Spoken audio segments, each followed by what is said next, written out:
Hi, welcome to Paleo Kids Kitchen. And my name is Rory. And I'm Leslie, and today we're actually going to take a field trip. We are going to Free Home Farm, and we're going to show you a little bit about one of our favorite farmers. This is part of our whole thing where we want to show you how to know your farmer and know your food. Today we're going to help them build a little hut for their goats. We're going to move the goats from one pen to another. We're going to move the chickens. We're going to feed the chickens. And we're going to refill all their water buckets, and we're going to gather eggs and then wash them and then put them into cartons. So we're going to help them and teach you a little bit about our farmer. Welcome to Free Home Farm, a small family homestead in North Georgia run by two sisters, Sandra and Amanda.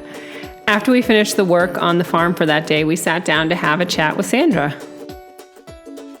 My sister and I started raising chickens in our own backyards in the city because we wanted to have fresh eggs. We wanted to have eggs from chickens that were raised outside and that were not given any soy, and that was really hard to find.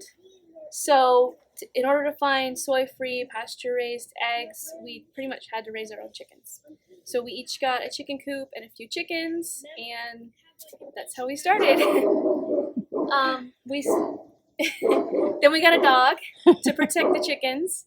We got some rabbits because that's another sustainable source of food. And we were up to the point where we wanted goats, and we knew that we could not have goats in the city limits. So we started looking for a place to expand, and Amanda and her husband moved out here to the farm.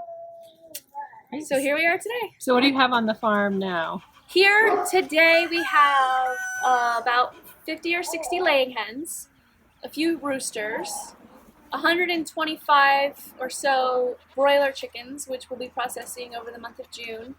Broiler chickens, those are the kinds that we eat that are like large breasts and thighs, and they have a lot of meat on them. We have 6 goats, which they're dairy goats. We're not milking them at the moment, but we can milk them. What else? Not here, but at my house, I have 9 rabbits. 9 rabbits and a few more chickens. 2 dogs and 2 cats. And we have pigs coming in about 2 weeks. Our goal has always been to produce all of our own meat, milk, and eggs. And also at this point, we also have bees. And so we've also added honey to that. We want to supply 100%. So that's for 2 separate households. So that's a lot. I mean, that's like 100 chickens a year and 2 to 3 pigs a year, and then keeping goats in milk year round. So that's quite a lot. It's a full-time job. And as we helped Sandra and Amanda with the farm work for that day, we got a good sense of the work that goes into maintaining the farm, that full-time job that she's referring to.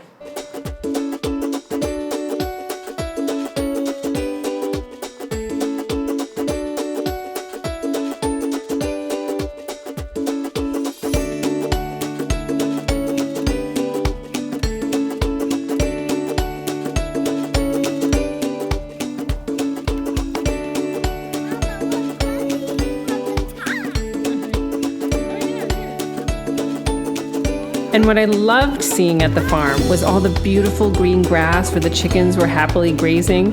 We have some very happy animals here at Free Home Farm, and it's just so wonderful to see.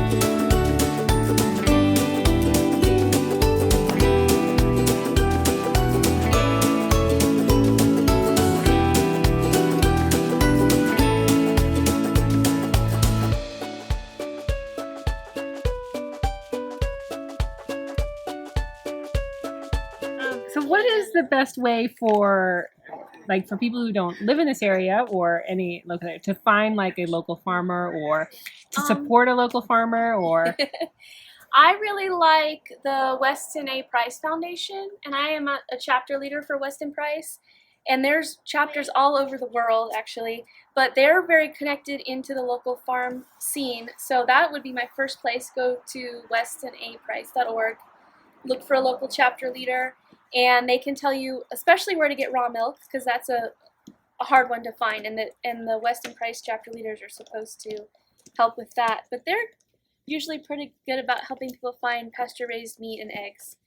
Another source would be localharvest.org, and you can put in your zip code, and you can find all kinds of farms, farmers markets, that kind of stuff. So if they find a farmer, what kind of questions should they ask them? Like about either their produce or their animals? For me, I like to have a conversation with the farmer to get an idea of their philosophy. You okay? Because just organic, a lot of farms, like, we're not certified organic, but if someone will ask questions, they'll find out that we do feed our animals organic, and we don't use any sort of vaccinations or chemical wormers or any other chemicals. So we would qualify for organic. We just haven't spent the money or the time to do the paperwork. So really, I would ask, what do you feed your animals? How much time do they get outdoors? And just get an idea of their general philosophy.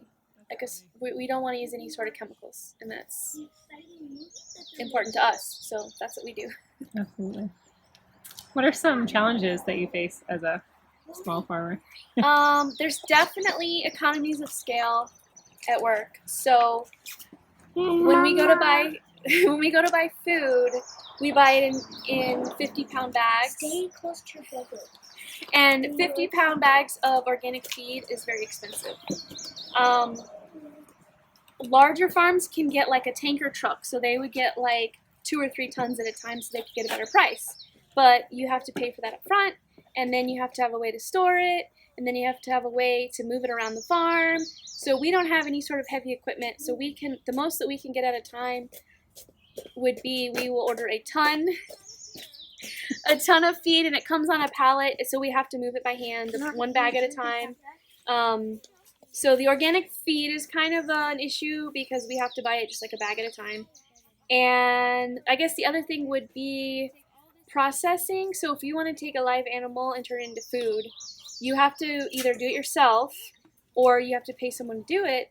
And there's really no one locally that does that. So we would have to drive our animal, like the chickens, we'd have to drive them 6 hours away to have them processed. Whereas there's lots of places around for Tyson or Pilgrim's Pride where they take a whole truckload of chickens, drop them off, have them turned into food, and then pick them up a week later. Whereas we just have to do it ourselves by hand. Yeah. So that's... As an aside, I saw a lot of Tyson signs on the way up. Does that mean that's a Tyson chicken farm? Or? Yes. Okay. All right. And you won't see a single chicken because they're all inside of barns. I was going to say, yeah. And each barn could hold 10,000 chickens. That's insane. Yeah. And really kind of gross. Yes. They're never allowed outside. Yeah. I guess really the most important thing is just know your farmer. If you really want good quality food, just get to know the people. Shake the hand of the person who grew the food. I mean, that's all we can do. I like that. Buy local. Know your farmer. I couldn't have said it better. Know your farmer, know your food. Get out there and meet the people that grow the food you eat, and vote with your dollars to support local farmers that are using farming practices like Free Home Farm. I want to say a huge thank you to Free Home Farm for letting us tag along on their farm chores. Be sure to go and check out their channel, Free Home Farm. You'll find a link below. Thanks so much for watching, and wherever you're watching this, scroll down and leave a comment letting us know about how you get to know your farmer and your food. See you next time.